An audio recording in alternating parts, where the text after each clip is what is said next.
Welcome to the Underground, the Steel City Underground, the black and gold standard for Pittsburgh Steelers coverage. Now, here's your host, Joe Kuzma and Brian E. Roach. Hello, everyone, and welcome to another edition of the Steel City Underground podcast. My name is Joe Kuzma, and over to, which way? Yonder, that way, is a one Mr. Brian E. Roach. And Brian, yeah, he's doing the little wave. I guess they got the 40 composite points in this game, but nowhere near the prediction that I had. Nowhere near Orlando Scandrick. Hey, you know what? If you didn't hear the pregame show, I was pulling back. I was pulling back on this wild runaway. Other than the points, I still thought, hey, there's still a possibility here where this game could be trouble, and not necessarily trap game trouble, but because I don't believe that they're looking ahead to the Bengals, just because I believe they're gassed from the Titans play really tough physical football. The Ravens play really tough physical football, but we'll get into some of that. But aside from it, 8-0 Pittsburgh Steelers, 24-19 victory. A win is a win is a win. How are you doing, my friend? I am awesome. You're awesome. This has been a fantastic set of 4 days for me. I jumped off the damn hotel, as you know. Twice. Day and night. Day and night. That didn't look so bad, by the way. Like, I would be almost terrified of doing that, but it actually didn't look so bad. Was it like a GoPro they had fixed on there? It's a GoPro on your arm. You have a GoPro okay. on your. It's like a wrist camera. Gotcha. That I had on my arm. So tell us, this was Las Vegas, the Stratosphere Hotel. Yeah, the Stratosphere Hotel, Las Vegas. The only time that if you're going to get scared, I guess, and this is where my brother got scared when he did it. The only place you get scared is when you walk right out to the lip and you look straight down, and it's 855 feet straight down. I was like, no, can I go? Can I go? Can I go? I want to go. Let me jump. I noticed they didn't even have the safety harness ready yet, and I was like, well, yeah, he's so long. Happy trails, Brian. And they're like, okay, grab onto this, do that, and do the other thing. And I'm like, all right, when can I go? And they warned me in advance. They said, we're going to count to 1, 2, 3, and you really have to go when we say 3. And I've watched other people do it that didn't go when they say 3. And then they end up lowering them so that their feet, because they can't jump, and they'll lower them until they're like lying that way. No, that's bad. You got to go on 2. It's like Lethal Weapon. I'm just like, go. 3 and go? Is it 3 and go or on 1, 2, 3? go? Yes, yeah. It's like the Leo gets thing. Whatever Leo wants, Leo gets. Whatever we want, I guess we get. Figuratively, all the rest of Steelers Nation was ready to jump off buildings everywhere. Oh, my gosh. Yeah. So, anyway, I was saying my Buckeyes won. It wasn't a pretty game at Rutgers. It should have been a blowout, much more so than it was. But I'll live with it. It's fine. Schiano knows them. It's not like he wasn't a Buckeye coach for a little while. And then we get this game. Hey, was it beautiful? Was it pretty? Are any of them going to be beautiful and pretty? Yes, they all are, because they all end in a W. I can't do the W. There it is. W. Where am I at in the camera here? W. It's hard. I got this app. If you could see it, I got like They're a all microphone. a W. I'm glad you brought up the Rutgers game, because it was like the Cowboys special teams. Is it John Fossil that's over there now? He's always the guru of these special teams things, and that stupid throwback it's play, like they watched the Ohio State Rutgers game and stole that play right from the night before. I was like, are you kidding me? And I thought there was a block in the back, maybe even 2. And in fact, Tony Romo's, they were looking for it on the replay, and he goes, there it is, right at the inception of it. Yeah. And then he's like, oh, maybe not. You know what? If Justin Lane just sells it and falls instead of staying on his feet, then he probably gets the hanky thrown in his direction. Overall, though, I trashed Tony Corrente prior to this. I'll have a few things to say, because I do believe on both sides, for the most part, aside from this first drive, when we start getting into this, there was a play there that I wasn't happy with, a no decision there with Chase Claypool. I thought he got corralled around the waist, almost a waist lock.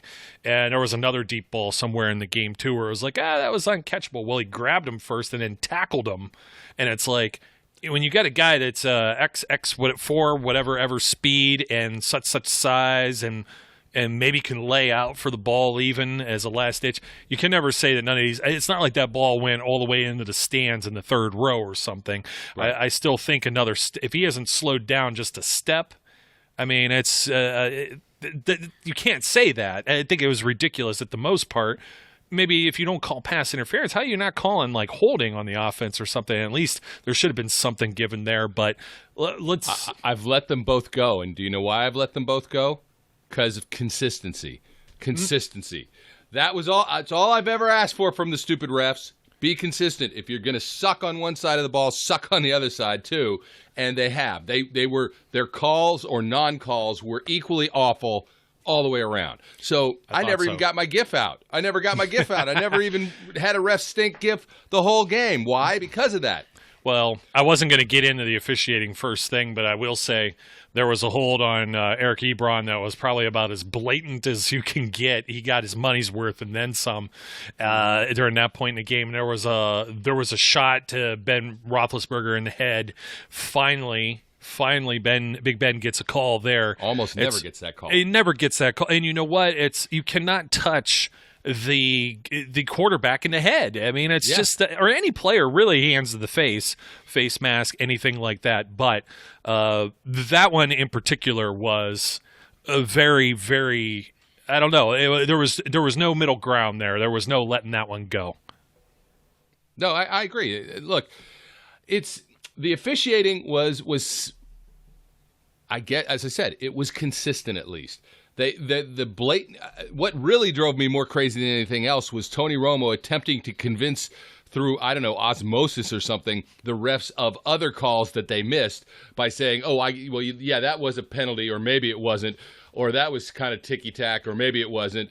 Just stop being a homer. God, he was such a homer this game. Oh, right out the gate, man. I couldn't take it. I mean, Look, I defended Tony Romo last week when you were like, I'm sick of Tony Romo. I was like, he's all right.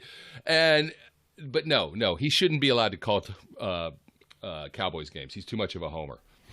No, I said that as soon as the game started. I forgot what exactly he said. Oh, it was a first down, and they were like, "Oh, did he really get it?" And it was like by 2 yards. I don't know, maybe not. I don't know. I don't know. Where did his elbow come down? And then there was something. There was the Garrett Gilbert one. We'll get into that. There was a flag that was thrown. Garrett Gilbert. It was after the interception, and he thought it was coming back. And I'm like, just shut up. It's just.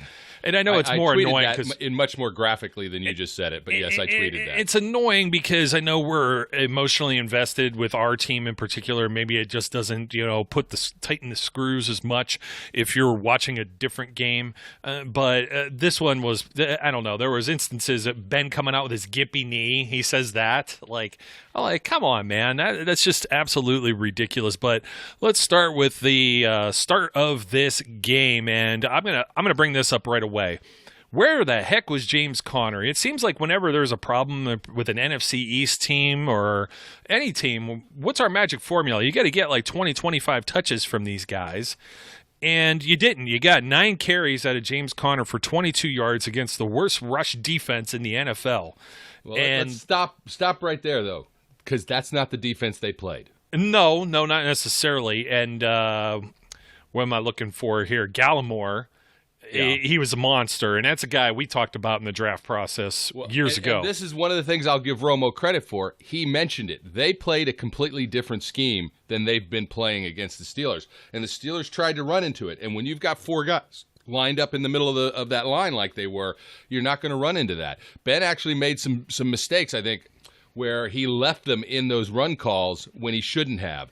But nonetheless, they didn't run the ball well, and they didn't adjust to that's the one adjustment I don't feel they made at halftime. They didn't adjust to the fact that Dallas was playing a different front than I think they expected. Oh no, but still, you didn't get the touches there.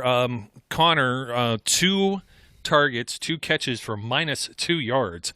You're not getting the touches there at all. Anthony McFarland, 2 for 15. I said you would see some of Benny Snell. He had 3 attempts for 1 yard, including we'll come up with the snoozer of 4th and 1 or whatever. That was not Benny Snell football that we want to see. I'm like, why is McFarland out here? Why is Snell out here? Why you're getting Deontay Johnson and Claypool gets in a little bit, but it was just a more or less they did not establish the run, and then they were trying the cutesy little screens. And at the beginning, when they didn't establish the run, it was like the most predictable I keep bringing this up as a disciple of Jim Tressel and that Ohio State offense, and going back to Youngstown State, my alma mater. It was like, who are we listening to? They were saying it the week before with like the Ravens. What, the dive play, up the middle. That's like A gap, A gap to the left, A gap to the right. Do something different, please. I mean, this is annoying me. So that's exactly, the Steelers get the ball to start this game. It didn't feel like, it felt like the offense stinketh, and I think this hurt the defensiveth. I mean, it did. It stinketh. And Jordan Berry had a 34-yard stinketh punt to finish that right there. It was, let me see here.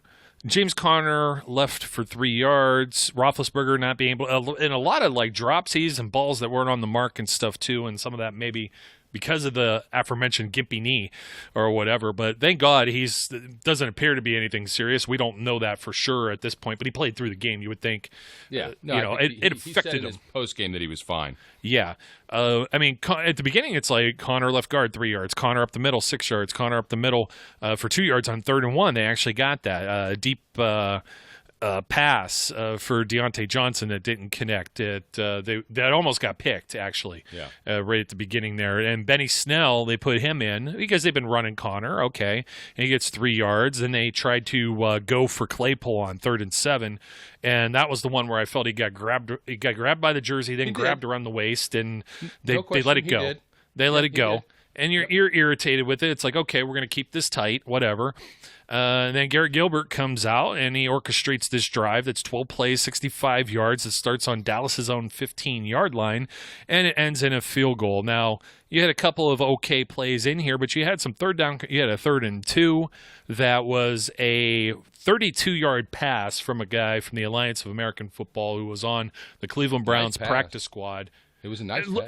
This is the thing I was trying to get with Orlando, and nothing against Orlando. Orlando was so down on this team, and he said they were, basically an onside kick and an overtime away from being 0-8 heading into this. And he's not wrong.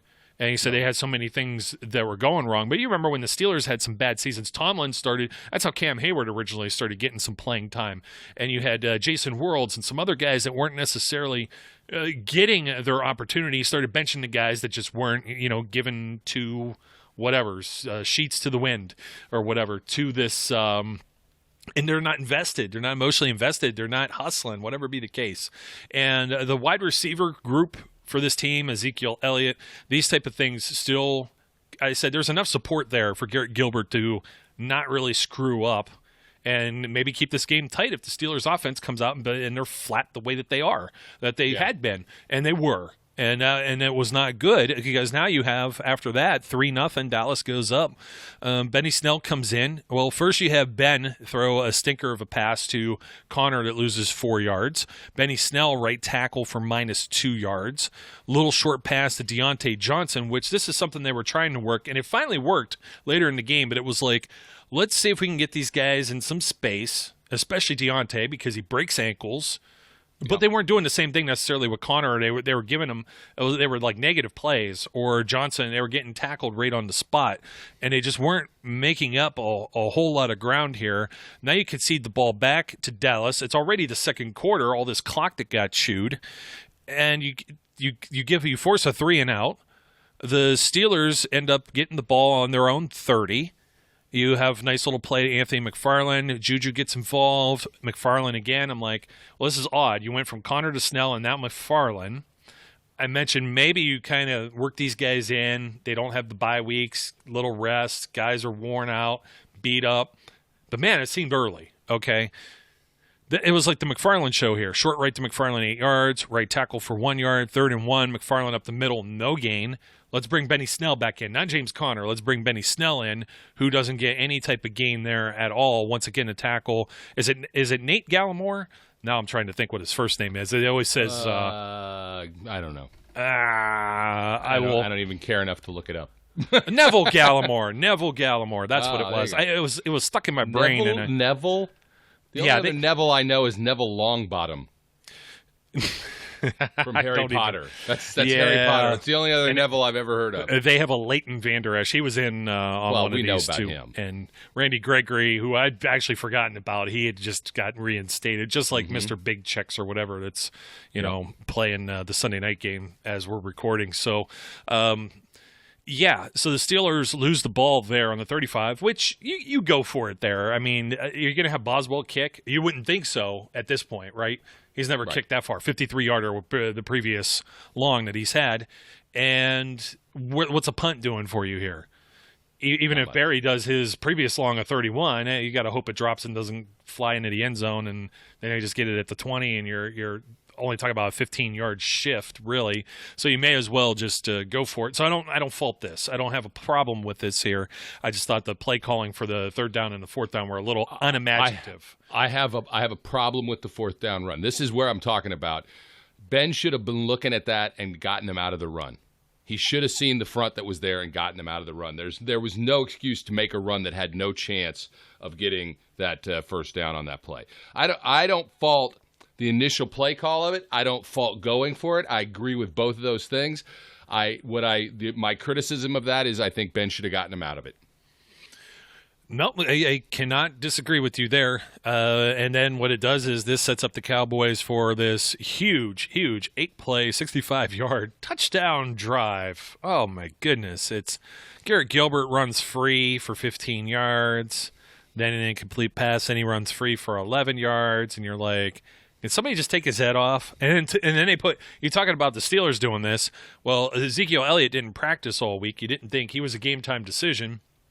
And they have Tony Pollard come in, and Tony Pollard gashes them a couple times for some big plays. But you have Garrett Gilbert, 16-yard chunk to Schultz, the tight end.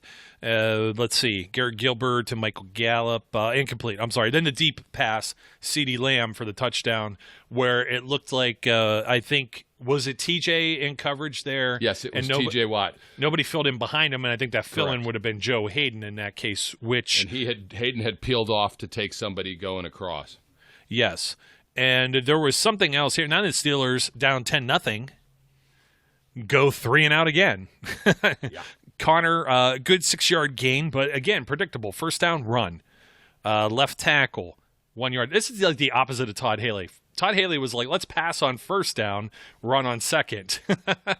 And Randy Fichtner's like, let's run on the first 2 downs. Let's not run any play action whatsoever. And let's throw on third down. I think they ran one play action pass during this game. I swear to God I saw it. Yeah, and then Jordan Berry booms one for 62 yards. Some type of penalty here. And then Dallas, you have they get the ball. Let's see. On the Steelers. So the Steelers booted. Oh, this was the big return. This was a boom of a punt. And then the lateral, which was like the Rutgers play from the night before, Ohio State and Rutgers, where he throws the ball across the field. And it was 83 yards returned down to the Steelers' 31. And then they hold him to a 3 and out. And it's Greg Zuerlein, who they paid an awful lot of money, Jerry Jones did, to do what he does, and that's kick field goals, 44-yarder. It's now 13-0. There is now about 3.5 minutes left in the half, and you're just starting to think to yourself, is this really happening? Am I in an alternate reality or dimension or something like that? Look, I didn't get to talk to you on the pregame, and while I don't believe in trap games, and there's no good reason that the Steelers shouldn't have beaten up on this team, here's the thing. I don't know if they're going to beat up on anybody. I think they can win. Yeah. I think they can win every game. I think they're probably better teams. They're a better team than most of the teams they're going to play, if not all of them. But I'm not sure they're going to run away from anybody, except obviously the Browns. But I don't know.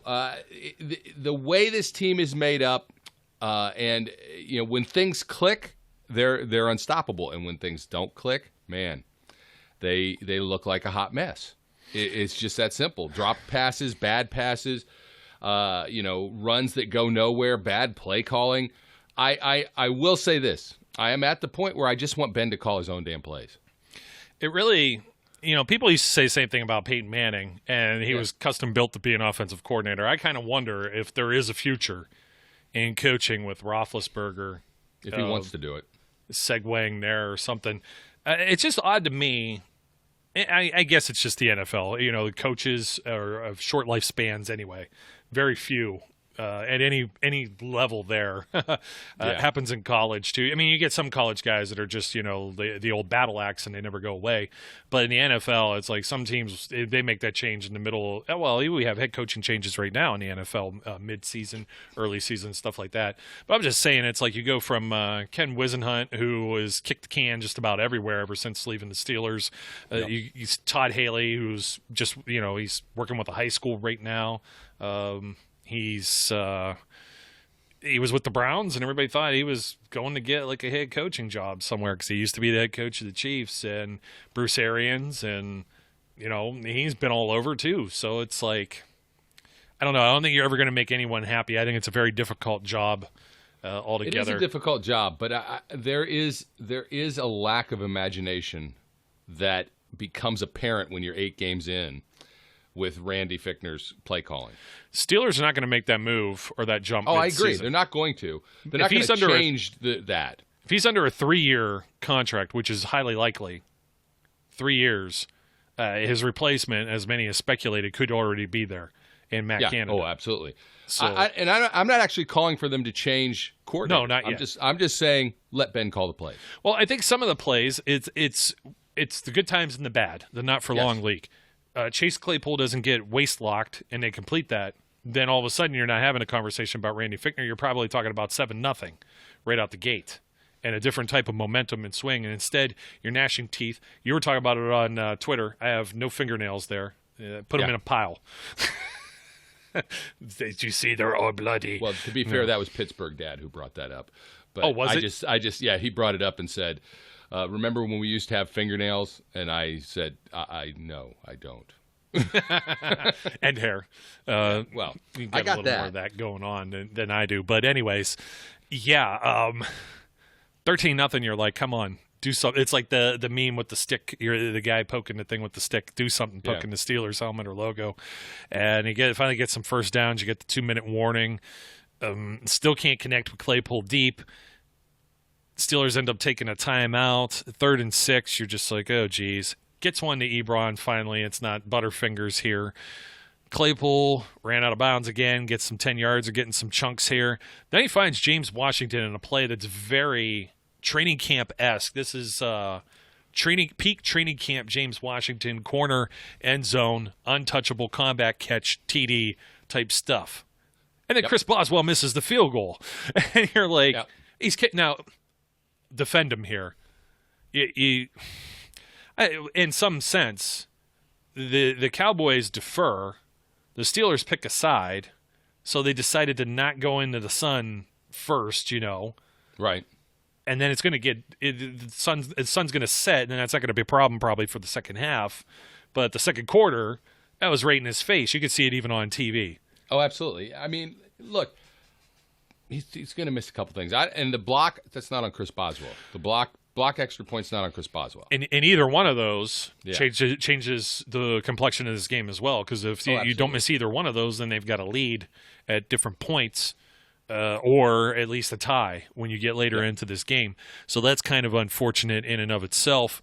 Let's see here. Cowboys. Good old Garrett Gilbert to CeeDee Lamb for 14 yards. And the old Cam Sutton punching the ball out. And it goes and does the little hop to this beautiful grown-ass man right here. Minka Fitzpatrick. You know what? I hadn't worn my Minka jersey all season yet. And my superstition, I got to wear what the team's wearing. And I said Dallas is going to be wearing white at home. So this one was coming out. I'm waiting for the next road game because I haven't gotten to wear Joe Hayden with my road jersey yet this year. But I think I've Devin Bush, I think I wore earlier. I have a Terrell Edmonds. I usually pick up the rookies. Those are all my homes. I have Ben already and somebody else. I don't remember. I got so many in the closet, but I try to rotate everyone. Oh, TJ Watt. So I try to rotate through them. I'm like, this is a Minka game. Next week, I think it's going to be a TJ game. So I'm looking forward to that. But anyways, the Steelers. I can't change. I got to stay 11. I got to stay with what I got. I can't change It's until working for you. Yeah, they're 8-0. I can't change. He doesn't know what it's like to lose. Yeah. And he made most of his college picks as well. So he was on the college game day thing. Chase Claypool was. Steelers I didn't know that, yeah. He went like 8-12 or something like that. He did pretty well with that. Yeah, they had him on Saturday. So because it was Notre Dame and Clemson, right? Yep. So they had him on as the Notre Dame guy as part of that pregame, whatever you call it. Built by somebody who does not sponsor this show and does not get a mention here. So, plus orange is my favorite color, but I'd never be caught dead with it, by the way, because of the Browns and Bengals, the kitty cats. So anyway, Steelers have less than a minute to operate, 52 seconds here, and they do take a shot here. And Chris Boswell kicks a 54-yard field goal into the sun and misses, but a dead ball foul. And Thank you. Oh, the whining that occurred from the Dallas crowd. Oh, the whining. Well, that's not fair. That should know. Even Tony Romo's like, well, I don't know. And then some guy on Twitter is like, they could just cheat then. The people can just, they could just jump off sides every time they want to try and kick a field goal. And that way, I'm like, well, how stupid are you? How stupid are you? You're the stupidest human beings I've ever met. What good does it do? You don't know you're going to miss before you kick it, you idiot. Not only that, why would you want to make a already Longer hard field goal even longer and you don't know if you end up making the first try and you have a penalty and you move it back 5 yards and then he misses it. That's usually the way the script goes, yes. Right? I mean, but of course, as I said in my tweet, this is the epitome of the Steelers season. Okay, it wasn't that easy to begin with, but let's make it harder and I'll do it. 59 yards, franchise record. And the people I love, actually, I hate going on Facebook, especially these days. There's just, oh man, it just makes me want to beat my head. I'm on Facebook more or less to disseminate this type of stuff to the masses, share pictures of the kid and kittens. And that's about my extent of it. I'm not here to fight with people or see all of these Steelers groups I'm a part of and see in real time how they're crying about the game, and then 2 hours later the post shows up. It's not like being on Twitter and that stuff disappears. You see it and then it's like a freezing cold take later, and somebody said something about we need a real kicker. Anyways, third quarter. Oh, by the way, Mason Rudolph got in there too. I forgot to mention that. He orchestrates just in case this. You needed a flashback of the horror that is to come. In all fairness, and some people are like, well, he runs the Wednesday practice when Ben gets the veteran day off and stuff like that. Yeah, but he doesn't have a full preparation and a full rundown for this team. He's not even warmed up on the sidelines. I don't think he's expecting a Ben goes in the locker room because he thinks the half is over. Yes, that Ben goes in the locker room because his knee's hurt. Well, not only that, his knee is they hurt, want to check his knee. They think that the half is over. Pretty much, let's get this guy repaired and get him an extra minute or so. This clock's probably going to run. Probably not expecting the fumble, the strip. By the way, Cam Sutton, grown-ass man. Should have had a pick later, too. So everybody wants to crucify Mason Rudolph, and it's just like, maybe let the guy do something other than play like 3 snaps before you just like throw the dirt on him and bury him. I don't want to crucify him. But still. I don't want to crucify him. I just don't want to see him anymore. They did the same thing. Did the same thing to Landry Jones. I know. I was okay with Landry. And Charlie Batch didn't do anything either. Like, stop it. No. See, I'm not saying we need. I know you don't disagree. We've done this topic many times. I don't disagree. I'm just saying. Mason's not the future of the franchise. But as soon as they see that, it's like, oh my God, the game is over. 7-1. This is the stuff. You can go back and see it right now, unless they were smart enough to delete it. Most of those folks aren't very bright to begin with, so they probably didn't. So, anyways, you get to the third quarter, and the Cowboys get the ball, of course, and take it all the way down the field and kick a field goal. and kick a field goal, 11 plays, 50 yards for almost 4.5 minutes. 4:43 elapsed on the drive. And the Steelers, of course, go 3 and out. Just makes you feel real good. It's 16-9. Feeling hot. Feeling good. I'm annoyed. But still, at this point, I'm saying I'm annoyed with this game. I'm not PO'd yet. That's when the fourth quarter comes, and it's still not coming necessarily the Steelers' way, because I think my cousin knew better than to text me. He might have thought I was like on streaming and lagging behind a play or two, as some of us do in the internet age as cord cutters. I had it on the antenna, so it was like, boom. It comes right through. If I'm watching at a bar on the satellite, there's hardly any lag. But you had that same thing if you follow some of the beat writers and stuff, the people that are in the stadium, they could spoil some things for you too if you're paying too close. And I don't like it. I don't like seeing too much of a trailer of a movie, and then I'm like, I just saw all the best parts. Like, this is kind of ridiculous. So anyways, 3 and out. And now Greg Zuerlein's going to go down and kick another field goal after a 12-play, 53-yard drive that took up 6 minutes and 26 seconds. But during all this, Brian, you got 1, 2, 3 between these drives, the two drives that bookend this crappy 3 and out that didn't even take 2 minutes. You got 1, 2, 3, 4, 5, 6 first downs. Let's see, 3rd and 2 where Tony Pollard gets 20 yards. You've got a 3rd and 5 where Tony Pollard gets 12 yards. I almost thought Tony Pollard, I thought they switched it. They did the switcheroo, and the wrong guy was wearing the wrong jersey there. Ezekiel Elliott picks up a first down for 16 yards. That's like, Steelers, what you doing here, buds? CeeDee Lamb, 3rd and 2, 5-yard little catch there. Just, come on, guys. What are you doing? And finally, they make some stops here. There was some talk about this. Was Tyson Alualu that big of a loss? Devin Bush, obviously. Also, Mike Hilton not playing in this game. Yeah, there's 3 defensive starters. Yeah. So there's tip your cap a little to some of the problem, okay? Yeah. There's some fill-ins there. Now, let me just say this, before you go too much further past this drive of the second field goal. Mike McCarthy has no balls. None. 4th and 1. He's got a mangina. I'm sorry. I'm sorry. I'm just out. That is the most. The game is on the line. The Steelers, and admittedly, Tomlin had admitted that he didn't try and kick a field goal at the end of the game because he wasn't feeling comfortable with it. It was like, I'm not feeling comfortable with that. So he tries to end the game by going for it on 4th and 1. 4th and 1, the way they've been playing, the way Dallas had been moving the ball, and it's not even 4th and 1. It was 4th and like 2.5 inches, and McCarthy's like, I can't do it. No, let's go for the field goal. They go for a touch. They get that there. We're not as happy as we are right now. No, most likely not. I don't. It didn't seem anything was giving them a kick in the pants here, and there's let's see. The Steelers get this. Now they're down 10, 19-9, and you're going to be entering the fourth quarter, and they're aided a little bit here on this drive. He did finally get Juju. They had their longest play, 20 yards, finally on offense here with 1:28. Clock ticks. Randy Gregory offside enforced, and then all of a sudden it's the old 1 step forward, 2 steps back, because Eric Ebron mugged. Who'd he get? It doesn't say. Is it Sean Lee, maybe? I think that's who he got. He mugged Sean Lee, and then turns around and catches the ball, and it was like, hey, just disregard what just happened here. Nothing to see. So now you're down to 1st and 15, and Ben just says, you know what? Screw this. He gets Juju for 9, 2nd and 6, so they picked a little bit of this back up. 31-yard touchdown pass, and then Randy Gregory gets into a little commotion here. And I don't know, was the Leighton Vander Esch thing before or after this, but some people were like, throw him out.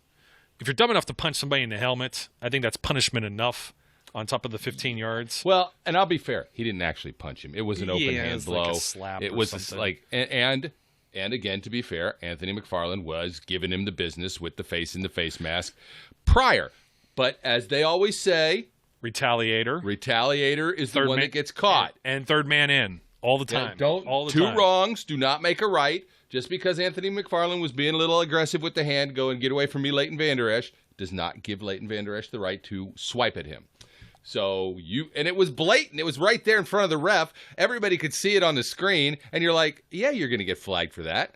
Yeah, it's way late after the fact, and that's what made it look so like above and beyond probably what it even was. Yep. And the tempers are flaring and whatnot, and now you got Randy Gregory. They tack on this penalty on the kickoff, and you really wouldn't know it. It's just another 64-yard kick return. Special teams was bad. terrible. It was bad. Terrible. today. And I'm not exactly sure why. I mean, they had Derek Watt was back. Jordan Dangerfield was back. The only guy who didn't play is the new guy, Avery Williamson. Yeah. Everybody that was active played, including, I mentioned Carlos Davis was probably going to get some time there today, and he did. And he had a nice tackle somewhere in the mix of all these things. Probably missed it. We try to go play-by-play and pull from our memory banks here, and I don't remember where it was. But anyways, you're still like, okay, come on, defense. Do something here. You're going to do something here. And for some, the Cowboys are like, we're not going to let Garrett Gilbert kill us. We're going to keep running the ball, exactly as you said. He had Mike McCarthy had no guts here. They ran 3 straight times with Zeke, 5-10, 2 yards. Then he finally throws a pass, swatted by T.J. Watt, and then they go for it again. Cedric Wilson here, picked by Minkah Fitzpatrick. And then some people are saying, hey, Minkah, just touch back there, buddy. Always trying to make the Troy thing happen there. And I get excited, obviously, too. But the guy is a magnet for the ball, and everybody's like, where's he been? Well, the ball bounces his way somehow, some way, and he's always seems to be lightning speed aware of where that ball is. So the Steelers get the ball back on their own 1-yard line. And they get a little bit of help here finally because here's the first one. They run this play to Deontay Johnson. Didn't work. It was in the dirt. And I'm like, they're trying to do this. Let him wriggle free, break some tackles, get some breathing room. So instead, they'd run the same exact play, this time to Ray McCloud. They went right back to the same exact thing. Yep. And now they're running a no-huddle offense. Ben finds Chase Claypool. I'm like, just protect the ball, buddy. Ray McCloud gets involved again. Deontay Johnson finally gets involved here, 9 yards. Claypool again, 14 yards. You had Alden Smith offsides there. And then Ben was looking for Claypool as he gets mugged in the middle of the field. And it's just, and I thought that was a good call. And they were, Tony Romo was, of course, second guessing it. So of course. It was just kind of like, what are you looking at there, bud? You know what I mean? It drives me crazy because I thought Jalen Smith, it was fairly obvious that he knocked Claypool on his rear end, and Tony Romo's trying to say that Claypool just ran into him and fell.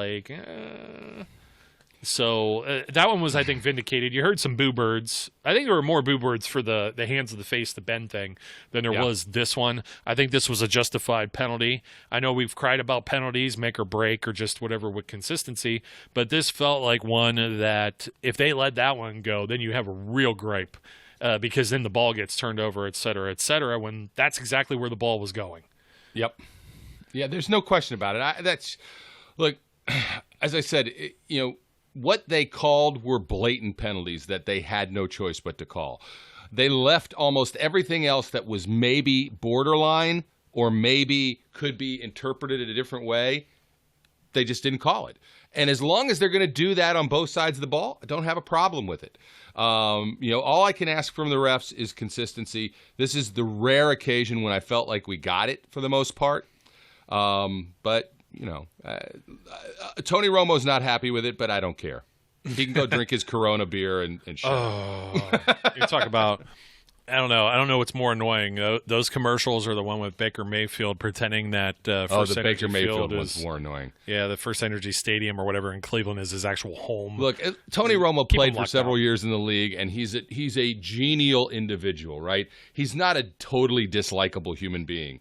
Baker Mayfield hasn't done crap and doesn't deserve all these damn commercials. I'm sorry. You know what's pretty funny, though, is Tony's counterpart is Snoop Dogg on the other end of those commercials. Yes, that's it's true. Like a little polar opposite there, maybe. I don't know.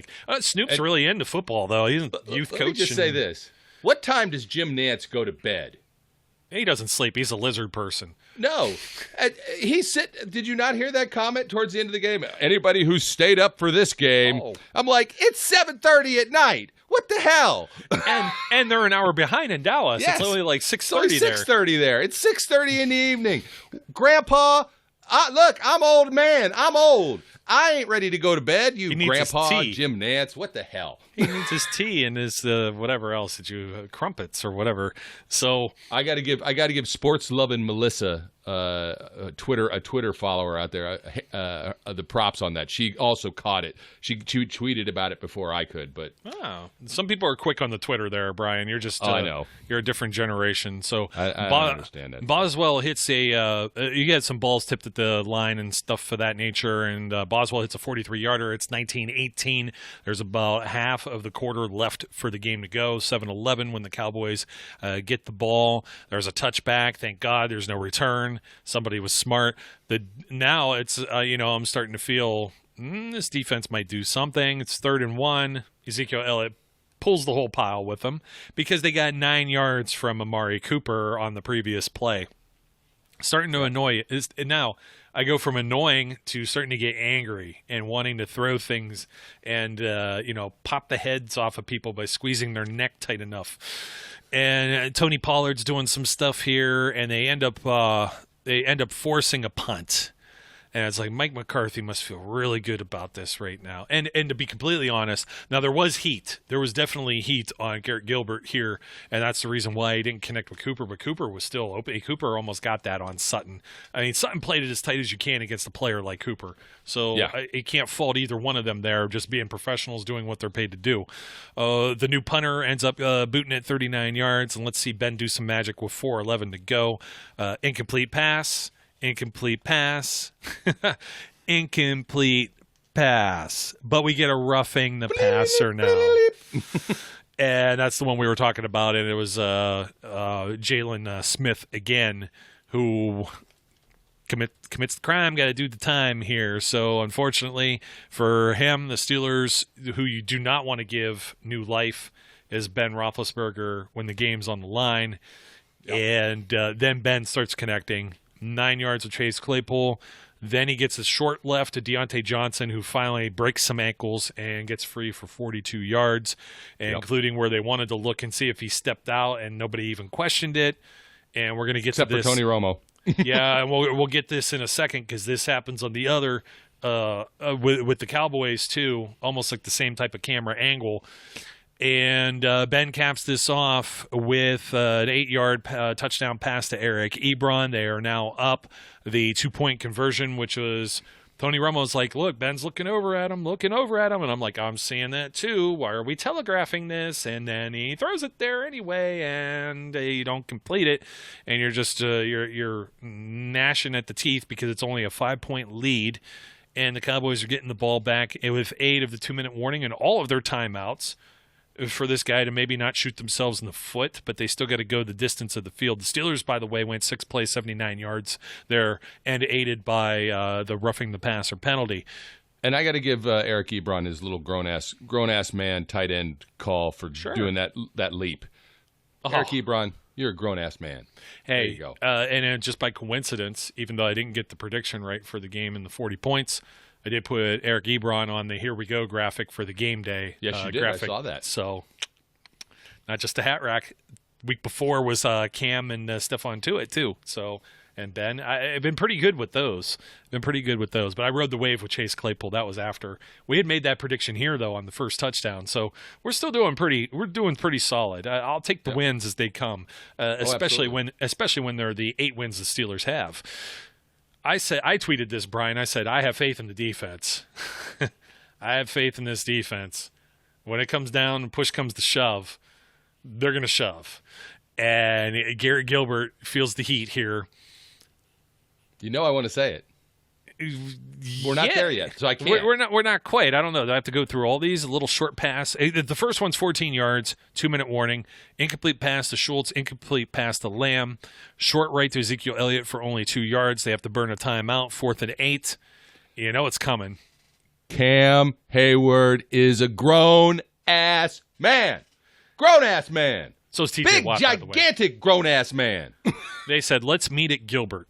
Yes. Let's meet at the corner of Gilbert and the point of that star in the middle of the field. Almost. They weren't quite. They were at the 41, but But before we move past this, TJ was great. TJ is TJ, right? But Cam was Cam today. Cam was just abusing the people in front of him. He was collapsing that pocket often, and it was a beautiful thing to see. I was very overjoyed. And Tuitt was having a solid game. Tuitt was very good, too. He had a nice sack, too. I mean, Bud and TJ were trying to get in there. I thought at any moment they might swipe that ball. They just didn't get it today. In fact, what was the sack total? It wasn't 2. Was it 2? 2 sacks. Half for Hayward, half for TJ, and 1 for Tuitt. There you go. No. Alex Highsmith. Oh, that's right. 1 for Alex Highsmith. Oh, I'm sorry, Rook. I'm sorry, 56. I even tweeted out when you did it. And I'm thrilled for you, young man. Now you got an interception. You got your first sack. Unfortunately, I didn't tweet the same thing about having faith in the offense. And James Conner's finally back out there. 2 yards, 3 yards. Beautiful play call to hand off to Claypool. A nice little misdirection. Chase screwed that up. I'm sorry. Chase, and he tweets it out too. I will never slide again. He was trying to stay in bounds, but was short of the mark. Slid too soon. Should have dove. Yeah. Should have dove straight or just run straight. Yeah, it was. I was like, oh, Chase, you almost down by his own power. Just run. Run. Yeah, it's a give up. And then just kind of fall in the middle of the field or something like that. And just make sure you get the sticks first. But hey, young man's going to make some young man mistakes. It's okay. It's all right. I still love him. I have a bigger problem with 4th and 1. And some people are like, hey, I don't have a problem going for it, being aggressive. Neither do I. I don't have a problem with that. 5 points. 5 points separate you. I mean, I'm not feeling that the Cowboys are going to. You're now down to 40. This ball gets snapped at 43. You're under a minute as you're approaching a minute or so as this decision is made. You're not going to chew any more clock. If you miss a field goal, this is the Dallas 15, Brian. I understand that. This is a 35-yard field goal. The guy just made a 59-yard franchise record. There's no sunlight anymore. And that almost got blocked. That's true, too. So, I mean, I guess that plays into your decision-making here. That's why I'm 100% confident that is why Tomlin is not making that kick. I'm glad we talked this through. Yeah, he got one kick blocked. He got close on another one. Their special teams had been all over us all day, the way their special teams had been playing. I don't blame him. I wouldn't have kicked it either. Yeah. I don't know. I can't say much else with that because I would have much rather been up 8 than 5. They should have really been up 7 with the missed point after or the block. And that's different. If they were up 7 right then they kicked the field goal because now it's out of reach. It's a 2-score game. Going up between 5 and 8, it's still a 1-score game. Yeah, and I guess you want to cut the head of the snake right here and call it a day, and just not a good play selection. Terrible play here. Call to do it on is a mistake. Again, they didn't learn from the beginning of the game that those plays weren't working. Yeah. It didn't work with Benny Snell football right away earlier, and we had mentioned another one at some point that didn't get enough ground. Anthony McFarland didn't get it, and let's try everyone. Well, we'll finally give James his chance here, and he loses 4 yards. And I don't know if it's an offensive line problem or just play design problem. Or they didn't have a good game. The O-line did not have a good game this game. Yeah, particularly I think, unfortunately, Alejandro Villanueva from a lot of what I saw. Yeah, so he had some issues. So anyway, I still have faith in the defense, except for CeeDee Lamb gets a 32-yard reception to start this thing. For the Dallas 19, they jump up to the middle of the field, and now you got a instant replay review. And what have I been saying for years? Well, this is the same thing with the Deontay Johnson thing we were just referencing. Billion-dollar industry, billion-dollar stadium, and you still don't have cameras that are straight down the line. I don't think it matters. I thought that was a good catch, but toes are down. The heels don't have to come down. Once the toes hit, you're good. Wouldn't it make you feel better to know for sure? I mean, it's like no, because I didn't like the catch. It would have made me feel just as bad. Wise ass. Anyways, it's just it still bothers me. It still bothers me that they don't have this to correct all of it, and this is the reason people will say there's a money Vegas fixed aspect to some of what, and make no doubts about it, other sports have been fixed. I don't want to say necessarily the NFL is. Some people are like, oh, it's like WWE. No, not all 53 players on a roster and all the coaching staff are all in on it. But I tell you what, they did have one referee in the NBA, a very high-profile guy that was shaving points. You had the whole Italian professional soccer league, the Serie A, that had problems. You've had corrupt FIFA people in soccer, and so obviously we know boxing fights have been thrown and things of that nature. So it's just when you don't, it's like, why don't you have the camera angle? Is more or less my point of this, and that's it must be referees union something or other. We see it eagle-eyed. If I'm a referee, I want my job security and knowing I get it right. So if it goes to replay, at least you have the proper camera angle that could say yes or no, and then it's not on you, it's on the replay, which of course, just thank God we're not the Chargers, and in some situation like Riveron, they got Riveron there too, so really bad, my friend. So but Garrett Gilbert after that had TJ breathing down his neck. He had a really crappy pass to Ezekiel Elliott on the sideline on a little out pattern. They backed completely off, let Michael Gallup get a little chunk. They wasted quite a bit of their clock because they had no timeouts left. They go from 23 seconds at the start of that play down to 8 to clock it. What? How did we get from 8 to 7 seconds? Oh, because he spikes it. So he snaps it at 8. Yeah. And then the Steelers take a timeout to get on the same page. Cedric Wilson, another little chunk of 6 yards here. Incomplete pass with Minka batting it down to end yet another game with seconds. Man, was that deja vu or what? Down. Yeah, it was. And, man, I mean, it makes you nervous because anything can happen, as we said. But, hey, at least it didn't happen. You ain't going to have everybody making fun of you for losing to the Cowboys. That's anybody who follows NFL memes knows. I got a neighbor across the street who's a Cowboys fan, man. You can't be losing this game because then I'll have to, I mean, he ain't got nothing to crow about all year long. But this he would have to crow about, and I'm glad I don't have to listen to that. Hey, go ask him. How about them Cowboys? No. See, I'm very kind. I don't give him crap. Then he doesn't give me crap. It's not that he has anything to give me crap about this year. However, now you mentioned the Cowboys, and boy, have I gotten them triggered. The Cowboys fans are all triggered because I said Tony Romo was a homer, and actually, what I said was I wanted to kick Tony Romo in his family jewels. because he shouldn't be allowed to call Cowboys games, and I said at this point I just want to go kick him in the the old downstairs area, the bread box. Yeah, the bread box. There you go. And apparently that was just very, very upsetting to the Cowboy faithful, who I don't even understand why they're even paying any attention to me. They always want to troll, I guess. I don't know. They just, you know what? Part of me wishes I would have been able to go to that game today. The other part of me is thankful I did not, because it's like it ends up when I go to a game, it always has to be, with the exception of getting there for the Browns shellacking. They're not always enjoyable, but I think there'll be a dominant game somewhere on the horizon like that. I wouldn't necessarily say the Bengals are that game, but there's some other games. Don't still like in them the coming schedule. off a bye. Don't like it. No, I don't like it either. Another AFC game. At least it's at home, and I still think it's something manageable. But we'll talk about that later this week, unless somebody else wants to pop in. I don't know. We might get Vontez Burt. No, I don't think he'd ever be on this show. He's got us blocked anyways. Look, or Pac-Man or any of those guys. No, you can't bring Vontez. We have no. That's dangerous stuff there, no man.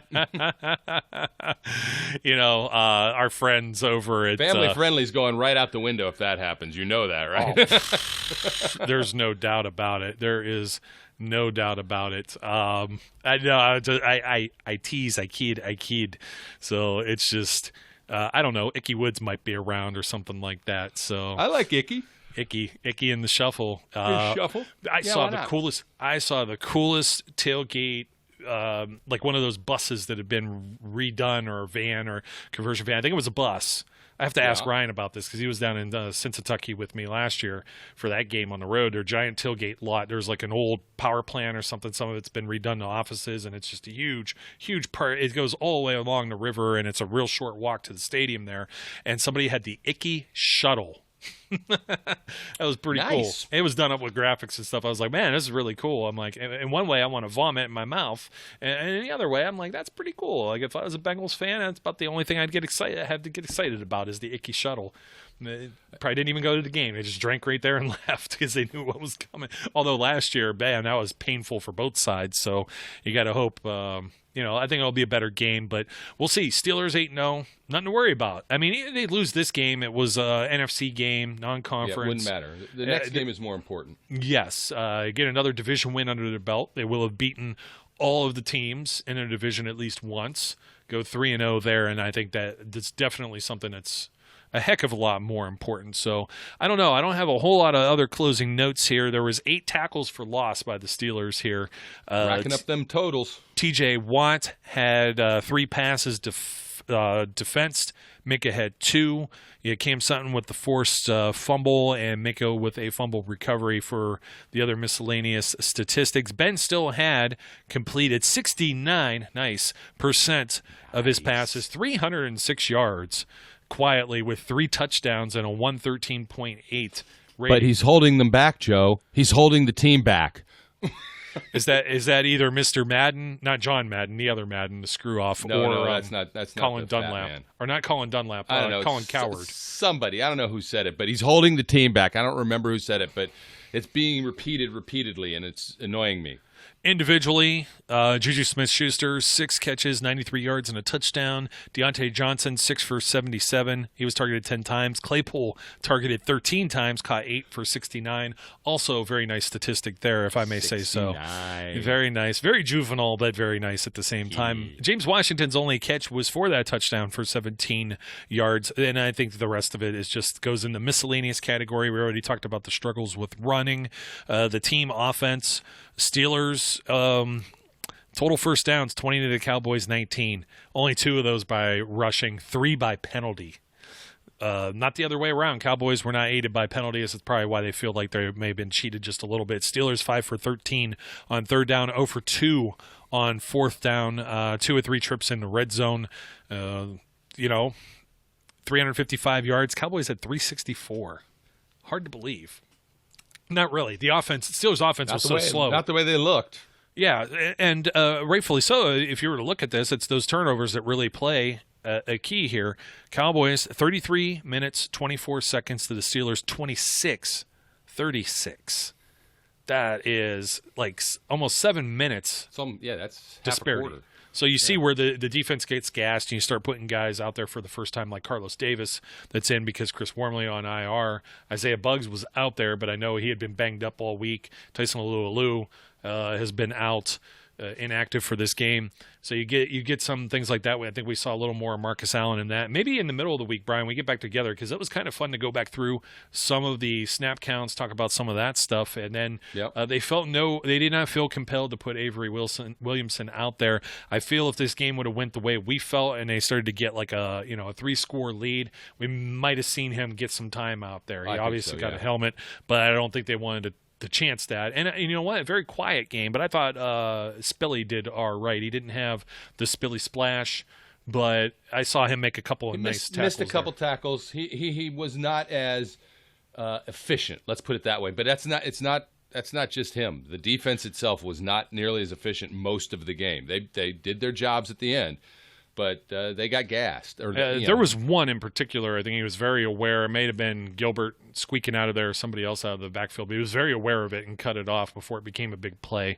Yeah. So he didn't play bad by any means, but he did make some mistakes. It wasn't as does everybody does. Yep, absolutely. Well, my friend, don't forget to like, comment, got something and subscribe. I want to leave this with. I'm going to leave you with a happy, joyous note. Yes. Saints 28, Buccaneers 0. Ooh, okay. Tom Brady, screw you. Well, we'll see if that ends up holding at this time. And, we're up against it. We're doing this on Sunday night right after the game. So we're getting it right out to you. Appreciate all the views out there in YouTube land, all the listens everywhere else, wherever you happen to listen to the show, and your support. Absolutely, it's overwhelming, and that's why I said maybe we'll talk some more, just some storylines here, if there's some things and stuff to talk about. Of course, the other one being stop asking us to sign TJ or trade for JJ Watt. Please, can't afford him, And then what are you going to do? You're gonna sit Cam Hayward? can't. I tweeted that, by the way. Like, you're sitting that I guy. saw it. You're going to sit that guy to bring in J.J. Watt, who is 3 months older and probably costs more. I don't know. I know Cam makes a decent amount of money, but Can't make some change. yeah. So does As well Stephon he Tuitt. should.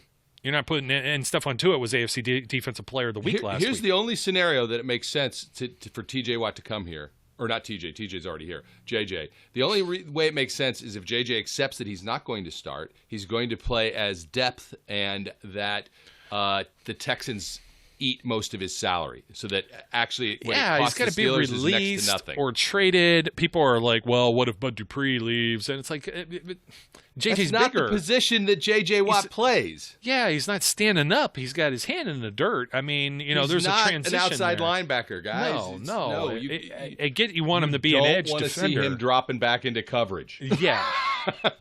Yeah, no, he's 32 now. So I mean, these guys aren't all spring chickens here. It would be necessarily. fun. There's no question about it. It would be fun to have all the Watt brothers here, but you got to be Unnecessary. realistic.